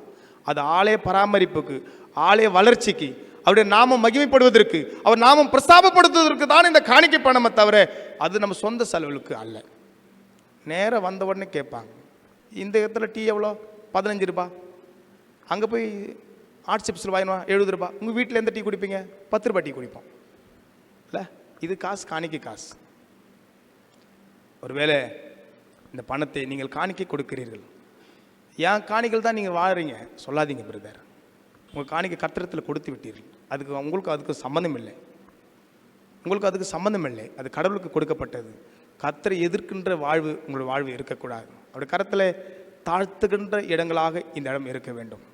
அநேக பேர் இங்கே ஜெபம் இருக்கும், ஆண்டவருடைய வார்த்தை புறப்பட்டு கொண்டிருக்கும், அவர்களுக்காகவே பேசியிருப்பார்கள். பேசுகிற போது சொல்லுவாங்க, பாத்தியா இன்னைக்கு கரெக்டாக பேசினார் ஆண்டவர். யாருக்கு பேசினார் தெரியுமா? தோ உட்காந்துக்கிறாள், அவங்களுக்காக பேசினார். ஆனால் ஒரு காலமும் ஆண்டவர் என்னதான் பேசினாரு, என்ன திருத்தினாரு, என்ன மாத்தினாரு, இந்த வார்த்தையினால் நான் திருந்துட்டேன்னு சொல்லி சாட்சி சொல்வதே கிடையாது. சாட்சியில் அற்புதத்தை தான் சாட்சி சொல்லி கொண்டிருக்கிறோம். ஆண்டவர் என் வாழ்க்கையில் இந்த சுகம் கொடுத்தார், இந்த சமாதானம் கொடுத்தார் சொல்றோமே தவிர ஆண்டவர் இந்த வார்த்தையோடு பேசினார், இதிலிருந்து நான் திருந்து விட்டேன் என்று சாட்சி கேட்பதில்லை. கர்த்தர் திருத்துவதற்கு அநேக வார்த்தைகளை பேசியிருக்கிறார். அதனால தான் நான் சொன்னேன், மார்க்கில் வாசிக்கிற போது நல்ல நிலத்தில் விதைக்கும், வழி அருகே விதைத்து விதைக்கும். நான் ஒரு பிசாசு பரணிபுரத்தில் ஒரு பிசாசு ஓட்டுவதற்கு மாங்காடு திருச்சபையிலிருந்து ஒருவரை அழைத்து கொண்டு வந்தார்கள். நாங்கள் பிசாசு ஓட்டுறதுக்கு அவங்க 2 நாள் ரொம்ப கடினப்பட்டிருந்தாங்க. ஒரு நாள் அவங்க படுத்துட்டு புலம்பிக் கொண்டே இருக்கிறார்கள். மருத்துவமனை அவங்க தூக்கம் வரவே இல்லை. சவிதா ஹாஸ்பிட்டலில் இன்ஜெக்ஷன்லாம் போட்டு போராடி கொண்டு வந்து படுக்க வைத்திருந்தார்கள். அப்போது ஒரு 12 மணிக்கு வரும்போது அவரிடத்துக்கு ஜெபிக்க போகலான்னு போனேன். சுற்றி எல்லா லைட்டு போட்டுருக்குறது சர்ச்சில். இதே போல் ஒரு ப்ரேயர் முடிச்சுட்டு பேண்ட் ஷர்ட்டோடு போயிட்டு நிற்கிறேன். அவருடைய சொந்தக்காரர் வந்தாங்க, ஐயா இன்னும் அழுதுகிட்டே இருக்கிறாங்க. அவர் கணவர் சொன்னார், எப்படியாவது என் மனைவிக்கு சுகம் ஆயிடுச்சு, நாங்கள் இயேசு கிறிஸ்துவை ஏற்றுக்கொள்கிறோம். அவர் அந்த பக்கம் தூங்கிட்டு இருக்கிறார். நான் நேராக போயிட்டு அந்த சகோதரி, சிஸ்டர் எழுந்துருங்க அப்படின்னு சொல்லி என் மனைவி பக்கத்தில் இருக்கிறாங்க, அந்த சகோதரியுடைய தங்கச்சி கூட இருக்கிறாங்க. எழுப்பினோடனே என்னை சேர்த்து கட்டி பிடிச்சின்னு உருள்றாங்க. விடுங்க விடுங்கன்னா கூட அப்புறம் அடிச்சுட்டு எழுந்துக்கிறோம். ஏங்க இந்த பையன் எனக்கு கற்பழிச்சிட்டான்னு சொல்லிட்டாங்க. ஆனால் 10 பேர் இருக்கிறோம், தனியெல்லாம் இல்லை. நல்ல வேலை. ஒரு வேலை அவங்க வீட்டுக்காரர் நான் அவங்க வீட்டுக்காரர் தான் தெரியுமே இது பிசாசுன்னு நினச்சிட்டேன். வீட்டுக்காரர் எழுந்துட்டு, ஐயா நான் நல்லவர் நினச்சிட்டேன், எங்கள் பொண்டாட்டி அப்படி கற்பழிச்சிங்களேன்றார். 25 லைட் எரிக்குது, 10 பேர் கூட நிற்கிறோம். ஒரு வேளை அந்த 10 பேர் என் கூட இல்லைன்னா மிஸ்டர் பாக்கியராஜ் கைதுன்னு பேப்பரில் படிச்சிருப்பீங்க. கடவுள் தான் இருந்தார். உடனே அப்புறம் பார்த்தா அவருக்கும் பிசாசு இருந்தது. 2 பேரும் ஜெபம் பண்ணிகிட்டே இருந்தோம். அவங்க கீழே நான் ஒரு பாடலை பாடிக்கொண்டிருந்தேன். அவங்க கையில் பைபிளை கொடுத்தேன், நீங்கள் இதை ஜெபம் பண்ணுங்க, நான் சொல்கிறத சொல்லு சொல்லிட்டு 91ஆம் சங்கீதத்தை நான் சொல்ல சொன்னேன். நான் தமிழ். அவங்க கேட்குறாங்க, எந்த ஹிந்தியில் சொல்லணுமா தமிழில் சொல்லணுமான்னு கேட்டாங்க. அவங்க இதுவரை ஆலயத்துக்கு போகாத ஒரு செட்டியார் குடும்பத்தை சேர்ந்தவர். இப்போ மாங்காடு திருச்சபையில் ஞானஸ்தானம் எடுத்துக்கொண்டார். அவங்க சொல்கிறாங்க, எந்த மொழியில் சொல்லணும்? எனக்கு ஆச்சரியமாக இருந்தது. சும்மானே சொல்கிறான்னு சொல்லி ஹிந்தி பைபிள் கொடுமானா ஹிந்தி பைபிள் சொல்கிறாங்க, தெலுங்கு பைபிள் சொல்லுவேன்னா தெலுங்கு பைபிள் சொல்கிறாங்க. சரி பாட்டு ஒன்று பாடலான்னா எந்த பாட்டு பாடணும், நீங்களே ஒரு பாட்டு சொல்லுங்களேன், நான் அதை பாடுறேன்றாங்க. நீங்கள் நம்ப மாட்டீங்க, நான் ஒரு புதிய பாடலை சொன்னேன், அவங்க முழுமையாய் பார்க்காம பாடினாங்க. உங்களுக்கு எப்படி தெரியும்னு கேட்டேன். நான் தான் வெளியே இருக்கிறேன்னே, நீங்கள் தான் சர்ச்சில் பார்ப்பீங்களே, எல்லோரும் கேட்பேன், எனக்கு ரொம்ப பிடிக்கும். நாங்கள் சரியாயிட்டாங்க. அதுக்கப்புறம் நாங்கள் ப்ரெஸ் ஜெபம் பண்ணிவிட்டு அவங்க சர்ச்சில் கூப்பிட்டு இவங்க நல்லா பாடுவான்னு சொன்னால் எனக்கு பாட்டெல்லாம் தெரியாதுன்றாங்க. அப்போ பிசாசுக்கு நல்ல பாட்டு தெரிஞ்சுது, பைபிள் தெரியுது. அதான் இங்கே நான் வாசித்த அந்த சங்கீத இந்த மத்திய மார்க்கில் வாசிக்கிற போது, இந்த வழியருகே வீழப்பட்ட விதை ஒரு பறவை வந்து பட்சித்து கொண்டு போய்விட்டது. இந்த பட்சித்து போன பறவை யாருன்னு விளக்கம் கேட்குறப்ப சொல்கிறாங்க, அது பிசாசுன்னு. அப்போது நீங்கள் இங்கிருந்து புறப்படுகிற வார்த்தை உங்களை மாற்றியமைக்கிற வார்த்தைகளாக இருந்தால், உங்களை உணர்த்துகிற வார்த்தைகளாக இருந்தால், உங்களை திருத்திக் கொள்கிற வார்த்தையாக இருந்தால் அதை நீங்கள் ஏற்றுக்கொள்வதே கிடையாது. தூக்கி போட்டு போயினக்கிறீங்க. அதை பிசாசு எடுத்துக்கொள்கிறது. ஒருவேளை அந்த வார்த்தையை நீங்கள் உள்வாங்கி நீங்கள் மனம் மாறிப்பீர்களானால் நீங்கள் ஆசீர்வதிக்கப்பட்டிருந்திருப்பீர்கள். நீங்கள் சாபத்திலிருந்து விலகி இருந்திருப்பீர்கள், மாறி இருப்பீர்கள். ஆனால் அதை நம்ம ஏற்றுக்கொள்வதில்லை. இந்த ஸ்தலம் ஏதோ வீணாய் வார்த்தைகளை பேசுவதற்காக அல்ல. ஒவ்வொரு நாளும் நம்ம பரலோக வழிக்கு நம்மை தயார்படுத்துகிற ஸ்தலம் தான் இந்த பரிசுத்த ஸ்தலம்.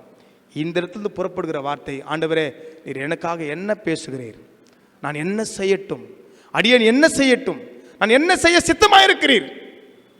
கர்த்தரத்தில் அவர் அமர்ந்து அவர் வார்த்தைகளை உள்வாங்குகின்ற ஒவ்வொரு நாளும் தன்னை புதுப்பித்துக் கொள்கிறார். ஏதோ இந்த தவ காலத்தில் பூ விடுவது, சாப்பாடு விடுவது, இப்படிப்பட்ட காரியங்களை செய்கிறோம். நான் இந்த காரியங்களை இந்த லெந்து காலத்தில் நான் இதை விட்டு விட்டேன். போன வருஷம் ஒரு 5 காரியங்களை விட்டேன், இந்த வருஷத்தில் இந்த காரியங்களை விட்டேன். நீ என்ன நினைச்சாலும் நான் திரும்ப அதை தொட முடியாது என்கின்ற இடத்துல நீங்கள் நாளும் வந்திருக்கிறோமா? கர்த்தர் நம்மை எதிர்பார்க்கிறார். அதுதான் பவுல் சொல்கிறார். நான் சொன்னேன், நீ எதை வேணாலும் விட்டுருங்க, ஆவியானவரை அவிழ்த்து போடாதீர்கள். இந்த இடத்துல மட்டும் கடவுளை நாம் அங்கீகரித்து வெளியில் போனால் விட்டுறாதீங்க. உங்களுடைய வாழ்வு வார்த்தையிலும் நடக்கையிலும் அது உண்மையுள்ளவர்களாக இருக்க வேண்டும். ஏன்னா அவர் நம்மை உடன்படிக்கையிலே நம்மை அவர் இணைத்திருக்கிறார். நான் நேரம் முடிகிறது. மரக்கான பகுதியில் இருக்கிற பொழுது வேட்டைக்காரன் என்கின்ற ஒரு படம், அந்த கதையை நான் எழுதி ஏற்கனவே ரிஜிஸ்டர் செய்து வைத்திருந்தேன். நான் விபத்திலிருந்து வெளியே வந்துவிட்டு ஒரு 3 வருடங்கள் ஊழியத்தை செய்து கொண்டிருந்தேன். அப்போ நான் ஒரு பொறுத்தரை செய்து கொண்டேன். ஆண்டவரே, எனக்கு எந்த பணம் வந்தாலும் உங்களுடைய ஊழியத்தில் கொடுத்துருவேன். எனக்கு சாப்பாடு மட்டும் கொடுத்தீங்கன்னா இயேசு நல்லவர் என்று சொல்லி போய் திருவேன். எனக்கு இந்த புகழ் வேணாம். நான் மருத்துவமனையில் படுத்து கொடுத்த பொழுது என்கிட்ட ஒரு 10 லட்சம் கையில் இருக்கிறது. ஆனால் என்னால் எழுந்து நடக்க முடியவில்லை. அப்போ தான் யோசித்தேன், இந்த பணம் என்னை நடக்க வைக்க முடியாது. என் இருக்கிற விஜய், நடிகர் விஜய், கார்த்திக், இப்படி அநேகர் வந்து என்னை மருத்துவமனையில் பார்த்தார்கள். ஆனால் ஒருவராலும் நீ எழுந்து நடப்புன்னு சொல்ல முடியல, நீ இப்படியே இருந்தால் கூட பரவாயில்ல, நான் உனக்கு உதவி செய்கிறேன் என்று சொன்னார்கள். எனக்கு அது அவமானமே தெரிந்தது. ஒரு நல்ல இடத்துக்கு நம்ம போயிட்டு இப்படி தூக்கி வீசப்பட்டிருக்கிறோம். அப்போ கடவுளத்தில் நான் ஒப்பு கொடுத்து, எனக்கு எதுவும் வேணாம் ஆண்டவரே, எனக்கு இந்த வாழ்க்கை மட்டும் கொடுங்க, நான் எழுந்து நடக்கிறதுக்கு மட்டும் வாய்ப்பு கொடுங்க, நான் எல்லாத்தையும் தூக்கி போட்டு இயேசு நல்லவர் நல்லவர் சொல்லி எனக்கு பதவி கூட வேணாம், நான் தெரு தெருவா சொல்லி சுற்றுறேன். ஒரு மாதங்கள் 6 மாதங்கள் கழித்து இந்த வாய்ப்பு கிடைத்தது. அதே போல் ஊழியம் செய்து கொண்டிருந்தேன். 35 லட்ச ரூபாய் நான் வைத்து கொண்டிருந்தேன். 35 லட்ச ரூபாயை 17 வருஷத்துக்கு முன்னால் கடவுளிடத்தில் கொடுத்து விட்டேன். நான் சொன்னேன், எனக்கு 1 ரூபாய் கூட வேணாம் ஆண்டவரே, எனக்கு கொடுக்குற சம்பளம் 1000 ரூபாய் எனக்கு சம்பளம் கொடுத்தார்கள். இந்த 1000 ரூபாய் எனக்கு என்ன சம்பளம் வருதோ அதில் தான் வாங்குகிறேன். ஒரு கிறிஸ்துவ வீட்டுக்கும் கூட இந்த 20 வருட அனுபவத்தில் நான் கிறிஸ்துவ வீட்டில் போய் ஜெபித்தது இல்லை. நான் இருக்கிற குருசேகரத்திலே போனதில்லை, போகவும் மாட்டேன். நான் இருந்த சபைகளுக்கு சாட்சி. எந்த வீட்டுக்கும் என்னை அழைக்க முடியாது, யார் வீடும் எனக்கு தெரியாது. என்னை அழைத்தாலும் சொல்லுவேன், நான் வரமாட்டேன் என்று சொல்லுவேன். ஏன்னா என்னுடைய வாழ்வு கர்த்தர் கொடுத்த வாழ்வு. நான் எப்போ மறுத்திருக்க வேண்டும். கிடைத்திருக்கிற வாய்ப்பை நானும் அனுபவிக்கிறேன். கர்த்தருக்காக நான் என்ன செய்ய முடியும்? எனக்கு கொடுத்திருக்கிற இந்த வாய்ப்பு மரியாதை போல அவர் எனக்கு கொடுத்திருக்கிற இந்த வாழ்க்கையை நான் அவருக்கென்று என்ன செய்ய முடியும்? ஓடிக்கொண்டிருக்கிறேன். திருமணம் ஆகாது என்று சொன்னார்கள்.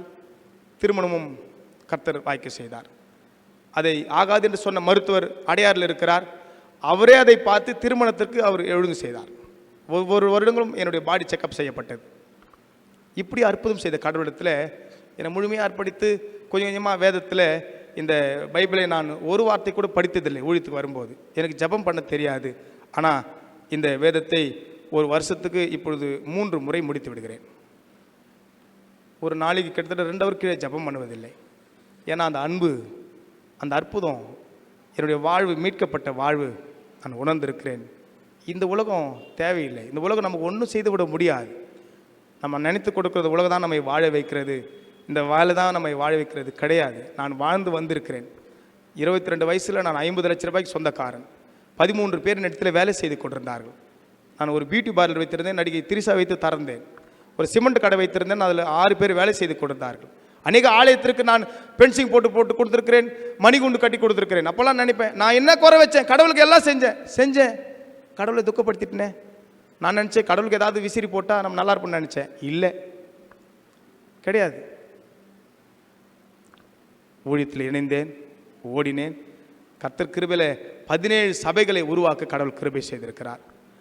17 சபைகளும் நல்ல விழிப்புணர்வோடு ஓடுவதற்கு கடவுள் உதவி செய்திருக்கிறார். 1000 ஞானஸ்தானத்தை கொடுப்பதற்கு இத்தனை பேரத்தில் எத்தனையோ பேர் இருந்திருக்கலாம். ஆனால் கடவுள் எனக்கு அந்த வாய்ப்பை கொடுத்திருக்கிறார். என்னுடைய அர்ப்பணிப்பு. இப்போது ஒரு நாள் போகிற போது எனக்கு ஒரு பெரிய நடிகரத்துலேருந்து எனக்கு அழைப்பு வந்தது. நம்ம ரிஜிஸ்டர் செய்திருக்கிற படத்தை நீங்கள் வந்து இப்போ எடுக்கலான்னு சொல்லி வந்தாங்க. பாபசிவன் என்கிற இயக்குனர் என்னுடைய நண்பர். நான் போயிட்டு எல்லாத்தையும் பேசிட்டு ஒரு பேனல் ஆயரை அழைத்து கொண்டு நான் சென்னை டி நகருக்கு வந்து இந்த படத்தை எப்படி எடுக்கலாமான்னு சொல்லி, திடீரென்று ஒரு 3 வருடத்துக்கு அப்புறம் இந்த படத்தை எடுத்துட்டா நம்ம இன்னும் பப்ளிசிட்டி ஆகிடுவோம், அப்புறம் நம்ம போகலாம், எல்லாருக்கும் நம்ம தெரியும். அப்படின்னு எனக்கு ஆலோசனை கொடுத்தார்கள். இந்த தத்தான் ஓ நபிராமை போல எனக்கும் சில பேர் ஆலோசனை கொடுத்தார்கள். அவங்க எல்லாம் ஒரு கிறிஸ்தவர்கள் தான். ஆனால் நான் பொருத்தனை செய்திருக்கிறேன், ஆண்டவரே இன்னைக்கு எனக்கு எதுவும் தேவைன்னு சொன்னவன் 3 வருஷத்தில் ஒரு பெரிய புகழ் கிடைக்குதுன்னு நான் மனம் மாறிட்டு சரி ஒரு 6 மாதம் லீவை போட்டு இந்த சினிமா இந்த படத்தை எடுத்து முடிச்சிடலான்னு சொல்லி ஜபராஜ் இயக்குநரத்தில் போயிட்டு, ஐயா எனக்கு ஒரு சின்ன 2 வெளிநாட்டுக்கு பயணம் போக வேண்டும், ஒரு 6 மாதம் லீவு கொடுங்கன்னு சொல்லி எனக்கு கற்றுக் கொடுத்ததை போல் சொல்லிட்டு வந்து படத்தை நான் ரிஜிஸ்டர் செய்து விட்டு ஒரு ஆஃபீஸை போட்டுட்டு நடிகையெல்லாம் புக் பண்ணிவிட்டு 5 லட்ச ரூபாய் அட்வான்ஸ் வாங்கிவிட்டேன். நான் சொல்கிறது மிஸ்டேக் ஆகிவிட்டு வந்த பிறகு 3 வருஷத்துக்கு பிறகு வந்துட்டு வீட்டில் எங்கள் அம்மாவுக்கு சொன்னால் எங்கள் அம்மா ஒத்துக்க மாட்டாங்க. ஏன்னா அவங்க ரொம்ப பக்தி, நீ கடவுள்கிட்ட தான் வரணும், நீ அதெல்லாம் தூக்கி போட்டுற சொல்லி என்னுடைய செல்லையே அவங்க தூக்கி உடைச்சிட்டாங்க, நம்பர் இருக்கக்கூடாது. இப்போ நான் வீட்டுக்கு சொல்லாத நம்ம முதல்ல கொஞ்சம் எல்லாத்தையும் ஒழுங்கு செய்து விட்டு போகலாம். பேப்பரில் போட்டாங்க, புதிய இயக்குனர் இவருடைய பெரிய நடிகருடைய படத்தை எடுக்க போகிறார். அந்த 5 லட்ச ரூபாயில் சொல்லிட்டேன், இதில் வர அமௌண்ட்டில் 40 லட்ச ரூபாய் பேசப்பட்டது. நான் சொல்லிட்டேன், இதில் 10% நான் நம்ம ஆலயத்துக்கு கொடுத்துக்கிறேன், பாதி கொடுத்துட்றேன், மிச்சம் மட்டும் நான் வச்சுக்கிறேன். வந்த அந்த 5 லட்ச ரூபாயோட வீட்டுக்கு படுத்தேன். எனக்கு வீசிங் ப்ராப்ளம் இருந்தது. அவரோட முன்னாள் செக்ரட்டரியாக இருக்கிறாங்க, அவருடைய அக்கா, அவருடைய ஹஸ்பண்டுடைய அக்கா சகோதரி கேளம்பாத்திருக்கிறாங்க, அவர்களே சாட்சி இருக்கிறார்கள், நிறைய விசாரிக்கலாம். அங்கே அந்த 5 லட்ச ரூபாய் செக் எடுத்து போய் டேபிளில் வச்சுட்டு நம்ம ஒரு பெரிய இயக்குனர், பெரிய நடிகரை நாம் இயக்க போகிறோம். படுத்தேன். வீசிங் ப்ராப்ளம் அதிகமாகிவிட்டது. அது அதிகமாக நான் இந்த மான்டா கேல்சி டேப்லெட்டு போடுவேன். டேப்லெட்டு போட்டு பார்த்தேன், இன்னலர் யூஸ் பண்ணுவேன், அஸ்தல் இன்னலர் யூஸ் பண்ணுவேன். 40 பாயிண்ட் இருந்தது, 40 பாயிண்ட்டும் காலி பண்ணிட்டேன். ஆனாலும் எனக்கு பலவீனம் குறைவே இல்லை, மூச்சு திணறல் அதிகமாகி கொண்டே இருந்தது. நான் போராடி மூச்சு திணறது வெளியே வரவே முடியவில்லை. என்ன ஆண்டவரே நான் என்ன பண்ணேன், ஏன் இந்த நிலைமை? ஒவ்வொரு முறையும் நான் போராடி கொண்டே இருக்கிறேன். கடைசியில் யோசித்து பார்த்தேன், நம்ம எப்படியாவது மறித்து விடுவோம். எனக்கு அந்த தேர்வில் 2 தேர்வு இருந்தது.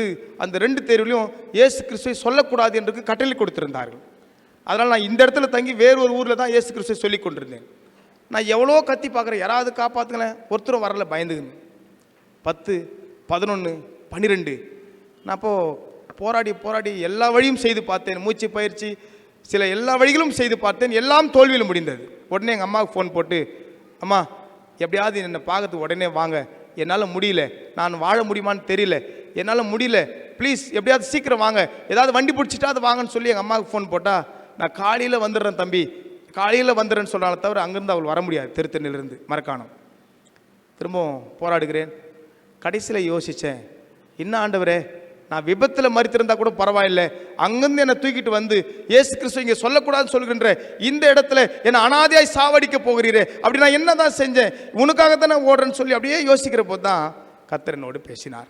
தம்பி, உனக்கு மறுவாழ் கொடுத்தது நான், உன்னை இந்த இடத்துல நிற்க வச்சது நான். ஆனால் நீ என்னை விடைய ஒரு வாழ்வு உனக்கு இருக்கிற சொல்லி ஒரு 6 மாதத்தில் ஒரு பெரிய புகழ் கிடைக்கும், ஒரு பெரிய அந்தஸ்து கிடைக்கும்னு சொல்லி என்னை 6 மாதம் அசால்ட்டாக நீ தூக்கி போட்டுட்டு ஒரு பெரிய புகழோடு இந்த இடத்துக்கு வந்துடலான்னு சொல்லி யோசித்து போனல தம்பின்னு சொல்லி எனக்குள்ளே ஒரு உணர்வு வந்தது. அப்போ திரும்பி பார்த்தேன், 5 லட்ச ரூபாய் செக் இருக்கிறது, அது எனக்கு எந்த உதவியும் செய்ய முடியவில்லை. அப்போ தான் புரிஞ்ச, ஆண்டவரே என்னை மன்னிச்சிருங்க, நான் தப்பு பண்ணிட்டேன் ஆண்டவரே, எனக்கு அந்த 5 லட்ச ரூபாய் வேணாம், எனக்கு உயிரை மட்டும் கொடுத்துருங்க ஆண்டவரே. நான் உங்கள்கிட்ட அப்படி தான் பொருத்தனை பண்ணி வந்தேன். இப்போ நான் தெரியாமல் புகழுக்கு ஆசைப்பட்டு நான் உன்னை திரும்ப மறுதளிச்சுக்கிற சூழ்நிலை வந்துட்டேன், ப்ளீஸ் என்னை மன்னிச்சிருங்க ஆண்டவரேன்னு சொல்லி போராடி அழ ஆரம்பித்தேன். கண்ணெதிரே அந்த செக்கை கீச்சு போட்டு அழுது கொண்டே போராடுகிறேன். என்னால் முடியல, முதுகு வலி, மூச்சு வலி, போராடி ஜன்னலை பிடித்து கொண்டே ஒரு கடத்தில் போயிட்டு, இந்த இடத்துல நான் ஆனாதே சாக போகிறேனே, அட்லீஸ்ட் எங்கள் அம்மா காலையில் வரும்போதாவது எங்கள் அம்மா மடியில் விழுந்து நான் செத்துடுறேன், எனக்கு கொஞ்சமாவது ஒரு வாய்ப்பு கொடுங்க ஆண்டவரேன்னு புலம் அழுதுகிற போது அப்படியே ஜன்னலை பிடிச்சிட்டு அப்படியே அழுதுகிட்டே இருந்தேன். மணி 1, 2 என்ன ஆனது தெரியல. ஒரு 12 மணி, மறுநாள் காலை 12 மணிக்கு எங்கள் அம்மா வந்தாங்க. நான் அந்த போராட்டத்தில் கடவுளோடு புலம்பின வார்த்தைகள், என்னை ஏன் ஆண்டவரை விட்டுட்டீங்க, எனக்கு யாரும் இல்லை, எனக்கு அநேக நண்பர்கள் இருந்தார்கள். அன்று மதியம் வரை நான் உச்சத்தில் இருக்கிற நடிகரிடத்தில் உரையாடி விட்டு வந்திருக்கிறேன், ஒரு பெரிய இயக்குநர்களிடத்தில் நான் டிஸ்கஸ் செய்து விட்டு வந்திருக்கிறேன். அந்த உச்ச நடிகர் சொல்லியிருக்கிறார், நம்ம நாளைக்கு மீண்டும் சந்திப்போம் என்று சொல்லியிருக்கிறார். யாரும் எங்களுக்கு ஒன்றும் செய்ய முடியாது. அந்த இடத்துல ஆண்டவரே என்னை விட்டுறாதீங்க ஆண்டவரே, நான் அனாதையாய் சாகக்கூடாது, என் கூட நீங்கள் இருங்க ஆண்டவரே, என் கூட நீங்கள் இருங்க ஆண்டவரே. அப்படியே புலம்பிக் கொண்டே நான் புலம்பின வார்த்தைகள் தான் என் கூடவே இரும் ஓ இயேசுவே, நீங்கள் இல்லைன்னா என்னால் வாழ முடியாது. நம்ம அப்படியே எழுந்திருக்கலாமா? ஒரே நிமிடம். ஆண்டவரே என் கூட இருங்க ஆண்டவரே, நீங்கள் இல்லைன்னா என்னால் வாழ முடியாது. வானத்தின் நட்சத்திரங்கள், சூரியன், சந்திரன், வானத்துக்குரிய எல்லா சேனைகளுக்கும் தகப்பனே, பூமியில் இருக்கிற அத்தனை ஜீவ ஜந்துக்களுக்கும் சேனைகளாகிய கடவுளே, நீர் எங்களை ஆளுகை செய்கிறீர்.